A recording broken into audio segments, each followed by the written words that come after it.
CITU రైతు వ్యవసాయ కార్మిక సంఘం ఆధ్వర్యంలో కేంద్ర ప్రభుత్వం తీసుకొచ్చినటువంటి నల్ల చట్టాలను వ్యతిరేకిస్తూ ఈరోజు దేశవ్యాప్తంగా నిరసన చేయడం జరుగుతూ ఉంది.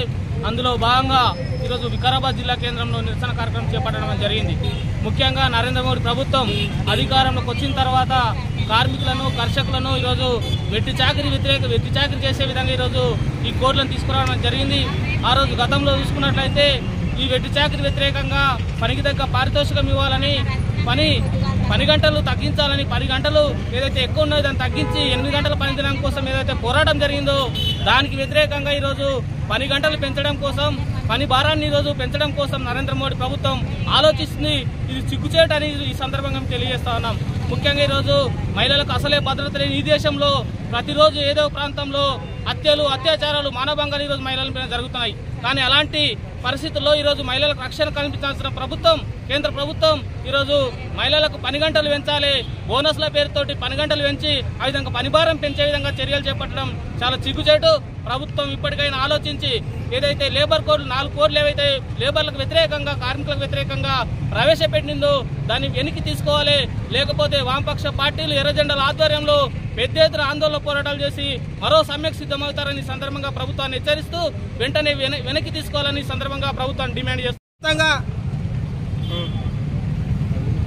మోడీ ప్రభుత్వం తీసుకొచ్చినటువంటి నల్ల చట్టాల వ్యతిరేకంగా దేశవ్యాప్తంగా ఈరోజు అన్ని జిల్లా కేంద్రాల్లో రైతు వ్యవసాయ కార్మిక సంఘం సిఐటి ఆధ్వర్యంలో కూడా నిరసన కార్యక్రమం నిర్వహిస్తూ ఉన్నాం.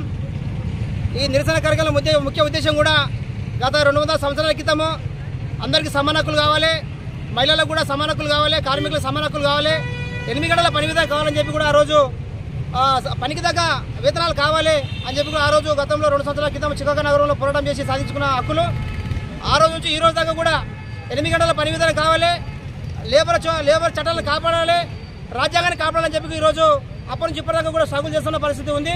ఎర్రజెండా ఆధ్వర్యంలో కూడా పోరాటం చేస్తే అనేక లక్షల మంది పాల్గొనే దాంట్లో వేల మంది చనిపోయారు. చనిపోయిన నుంచి పుట్టిన జెండా ఎర్రజెండా అప్పటి నుంచి ఇప్పటిదాకా కూడా ఈరోజు 8 గంటల పని కొనసాగుతోంది.